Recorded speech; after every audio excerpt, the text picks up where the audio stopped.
મિત્રો 2026 કહી શકાય કે સ્થાનિક સ્વરાજની ચૂંટણીના પડઘમ વાગી ચૂક્યા છે।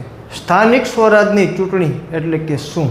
જ્યાં તમારું નગર હોય, જ્યાં રોડ, રસ્તા, ગટર, કેવું પાણી આવે છે, કેવી છે સ્ટ્રીટ લાઇટો, એના માટેનું આજે કહેવાય મૂળભૂત જરૂરિયાતો માટેનું આ ઇલેક્શન એટલે કે સ્થાનિક સ્વરાજ્યની ચૂંટણી। જોઈ શકો છો પાછળ LED સ્ક્રીન ઉપર તમે ચૂંટણીની જાહેરાતની તારીખ 1/4/2026, જાહેરનામું ચૂંટણીની નોટિસ પ્રસિદ્ધ કરવાની તારીખ 6/4/2026, ઉમેદવારી પત્રો ભરવાની છેલ્લી તારીખ 11/4/2026 સુધી તમે આ ઇલેક્શન છે એમાં ઉમેદવારી ફોર્મ ભરી શકો છો। 11/4/2026 ઉમેદવારી પત્રોની ચકાસણીની તારીખ એટલે કે તમે જે ઉમેદવારી પત્ર ભર્યા છે એને ચકાસવાની તારીખ છે 13/4/2026। ઉમેદવારી પાછી ખેંચી લેવા માટેની છેલ્લી તારીખ 15/4/2026 જોઈ શકો છો। મતદાનની તારીખ 26/4/2026ના મતદાન થશે અને જો જરૂરિયાત પડી ક્યાંક પુનઃ મતદાનની તો 27/4/2026। હવે મિત્રો આ થઈ આપણે કહી શકાય કે જે કહેવાય કે આ ચૂંટણી કઈ રીતનું આ પ્રાથમિક તબક્કો છે। હવે હું તમને કયા આપણા કચ્છમાં તો ચૂંટણીમાં એમાં એક જ મહાનગરપાલિકા છે એટલે ગાંધીધામ મહાનગરપાલિકામાં જિલ્લાનું નામ કચ્છ, ચૂંટણી હેઠળની નગરપાલિકા એટલે કે અંજાર, માંડવી, ભુજ, મુન્દ્રા ને નખત્રાણા 1, 2, 3, 4 અને 5 એક મહાનગરપાલિકામાં ચૂંટણી યોજાશે અને 5 નગરપાલિકામાં કચ્છની અને જિલ્લા પંચાયતનું જોઈ શકો છો। જિલ્લા પંચાયતમાં અને તાલુકા પંચાયતનું ભુજ, માંડવી, મુન્દ્રા, અંજાર, ભચાઉ, રાપર, નખત્રાણા, અબડાસા અને લખપત આ બધા તાલુકામાં પંચાયતની સ્થાનિક સ્વરાજની ચૂંટણી યોજાશે। મિત્રો આ ચૂંટણી મહત્ત્વની શું કારણથી છે? કારણ કે નનકા બેઝ ઉપર તમારા માટે તમારા કાઉન્સિલરો એટલે કે નગરસેવકો શું કામ કરે છે એના માટેનું મહત્ત્વનું છે। મિત્રો મારે અમુક તમારાથી આ ચૂંટણીની બાબતમાં લઈ એક વાત કરવી છે। આ જે રસ્તો છે આ રસ્તો તમે જોઈ શકો છો હમણાં જ કહી શકાય કે 1.5 મહિના પહેલાં આ રસ્તો બનાવવામાં આવ્યો છે। આ વોર્ડ નંબર 5માં આવતો આ માર્ગ છે અને આ માર્ગમાં કાંઈક મુખ્યમંત્રી સડક યોજના અંતર્ગત આ રસ્તો બનાવવામાં આવ્યો હતો અને ફક્ત એક જ મહિનાની અંદર આ જે રસ્તો છે એમાં તમે જોઈ શકો છો આવો મોટો કહી શકાય એક ખાડો પડી ગયો છે। હવે મિત્રો આ મેં અત્યારે દ્રશ્યો શું કારણથી દેખાડ્યા કે તમારા જે વિસ્તારના જે પણ કોઈ કાઉન્સિલરો છે, નગરસેવકો છે એ ફક્ત હવે આ ઇલેક્શન આવ્યું છે એના માટે એને લઈને જ તમારા ઘર સુધી મત માંગવા આવશે કે ખરેખર જ્યારે તમને જરૂરિયાત હોય સ્વચ્છ પાણીની, તમને જરૂરિયાત હોય કેવા તમારા રસ્તા છે નગરમાં, તમારે જરૂરિયાત હોય સ્વચ્છતાની, તમને જરૂરિયાત હોય સ્ટ્રીટ લાઇટોની, તમારા બાળકો સારી રીતે રમતગમત કરી શકે એના માટે ગાર્ડનમાં જે પણ કાંઈ રમતગમતના સાધનો હોય એની શું તમારા નગરમાં એ છે? અનેક વખત મેં તમને દર્શાવ્યું છે।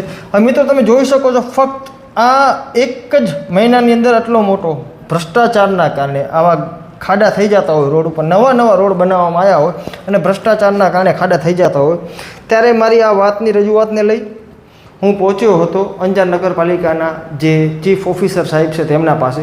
તેમના દ્વારા જણાવવામાં આવ્યું કે અમે ફક્ત આ જે વાત છે એને 7 જ દિવસમાં જે કોન્ટ્રાક્ટર દ્વારા જે કામ કરવામાં આવ્યું છે આ કરોડો રૂપિયાના ખર્ચે એમને કહેશું, નોટિસ બજાવશું અને આ જે પણ કોઈ રસ્તો છે એને ફરી પાછો વ્યવસ્થિત બનાવશું।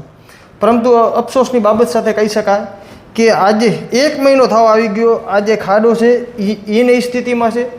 મિત્રો મને એક ચોક્કસથી વાત કરવી છે કે 1825 દિવસ એટલે કે 5 વર્ષના સમયગાળા દરમિયાન તમારા વિસ્તારમાં કોણ એવા કાઉન્સિલર, નગરસેવકો અત્યારે તમારા ઘરે સાંજ પડશે અને વોટ માંગતા તમને દેખાશે, જ્યાં ત્યાં સભા યોજશે, ભાષણ કરશે, મોટી ડંફાસું મારશે, પરંતુ જ્યારે તમને ખાસ જરૂરિયાત હશે ત્યારે તમારા સમક્ષ 1 મિનિટ પણ ઊભા નથી રહેતા, એ તમે યાદ રાખજો।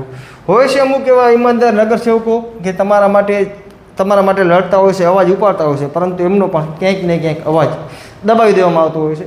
જોઈ શકો છો તમે 5 વર્ષમાં તમારા નગરમાં શું વિકાસ થયો તમે એ વસ્તુ વિચારજો અને પછી મત દેજો, અથવા તો તમે એક વખત ઊભા રહીને દેખાડો અપક્ષમાં કે ગમે તે બીજાને ટિકિટ માંગજો, તમને કોઈ સત્તા પક્ષ દેતું હોય પરંતુ તમને ક્યાંય ટિકિટ ન મળે તો અપક્ષમાં એક વખત તમે દાવેદારી કરીને દેખાડજો। તમે એને ચોક્કસથી હું તમને કહીશ કે તમને કેટલા પ્રેશર આવે છે, કેટલી ભલામણો આવે છે કે ભાઈ ફોર્મ પરત ખેંચી લ્યો। જોઈ શકો છો આ જે દ્રશ્યો છે એ દ્રશ્યો છે ગાયત્રી 4 રસ્તાથી કરીને મેઘપર સુધીના. તમે તમારા રોડ રસ્તાની પરિસ્થિતિ કેવી છે એ પોતે તમે સમજો છો કે અહીંયા અનેક વખત અકસ્માતો થતા હશે. અનેક અહીંયા બહુ મોટા મોટા આ નંદી મહારાજ છે આખલાઓના અહીંયા કેટલા મોટા આમ આખા રસ્તા ઉપર લડતા હોય ઝઘડતા હોય છે અને એના કારણે અનેક નિર્દોષોનો ભોગ લેવાઈ જતો હોય છે. પરંતુ આ જે મુખ્ય જે રસ્તો છે ગાયત્રી 4 રસ્તાથી કરી બસ સ્ટેશનથી મેઘપર જતો આ રસ્તો છે. તમે 1 મિનિટ પણ એ રસ્તા ઉપર ચાલી શકો એવી પરિસ્થિતિ નથી.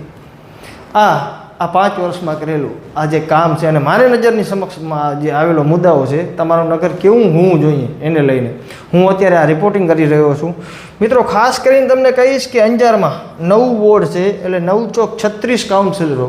તમે 36 કાઉન્સિલરમાંથી નગરસેવકોમાંથી તમારા માટે કામ કરતા કેટલા નગરસેવકને જોયા છે ને તમે તમારા વોર્ડમાંથી કેટલા નગરસેવકને ઓળખો છો તો જ તમારો એ નગરસેવક કેટલું ભણેલો છે, શું એને આગળ કરેલું છે કામ, અને કામની કાંઈ નોલેજ છે કે નથી, બધું વિચારી સમજી અને પછી જ અત્યારે જે સ્થાનિક સ્વરાજના જે ઇલેક્શન છે એના માટે તમે બધું વિચારી શકો છો, જોઈ શકો છો. સ્થાનિક સ્વરાજના મિત્રો આપણે ભગવાને સમજણ શક્તિ એટલી આપી છે કે આપણે આપણું નગર કેવું હોવું જોઈએ, કેટલું સ્વચ્છ હોવું જોઈએ કે કોઈ બહારથી આવે તો એમ કે ના અંજાર શહેર ઐતિહાસિક છે એ જ રીતે સ્વચ્છ છે, સુંદર છે અને સુરક્ષિત છે.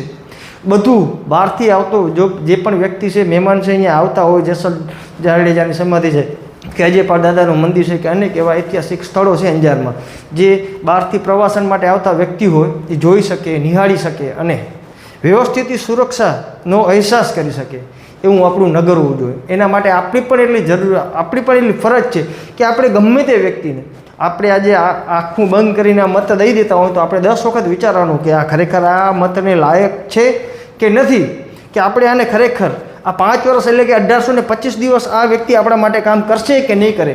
ખાલી એટલું તમે વિચારજો કે તમારા વોર્ડમાં અત્યારે કેટલા કાઉન્સિલર છે અને એ 4 કાઉન્સિલરમાંથી તમે કેટલા કાઉન્સિલરને ઓળખો છો અને એને ખરેખર તમારા વોર્ડ માટે શું કામગીરી કરી છે, શું વિકાસના કાર્યો કર્યા છે.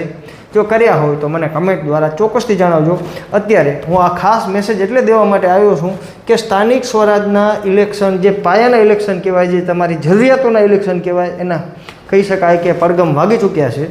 આને ધ્યાનમાં લઈ તમે પણ કંઈક આંકલન કરજો, વિચારજો, પોતાની સમજ શક્તિનો સદુપયોગ કરી કોણ આપણા માટે સારું પરફોર્મન્સ આપી શકે છે 5 વર્ષ માટે અને આપણે ખોટી રાડારાડી ન કરવી પડે. પોતાની સદબુદ્ધિનો ઉપયોગ કરી આપણે આગળ વધવાનું છે. બાકી આ બધા વિષયને લઈ આવનાર ઇલેક્શનને લઈ તમે શું કહી રહ્યા છો કમેન્ટ દ્વારા મને ચોક્કસથી જણાવજો. જગદીશ દાફડા સાથે નીરવ ગોસ્વામી, સ્વતંત્ર સમાચાર, અંજાર, કચ્છ, ગુજરાત.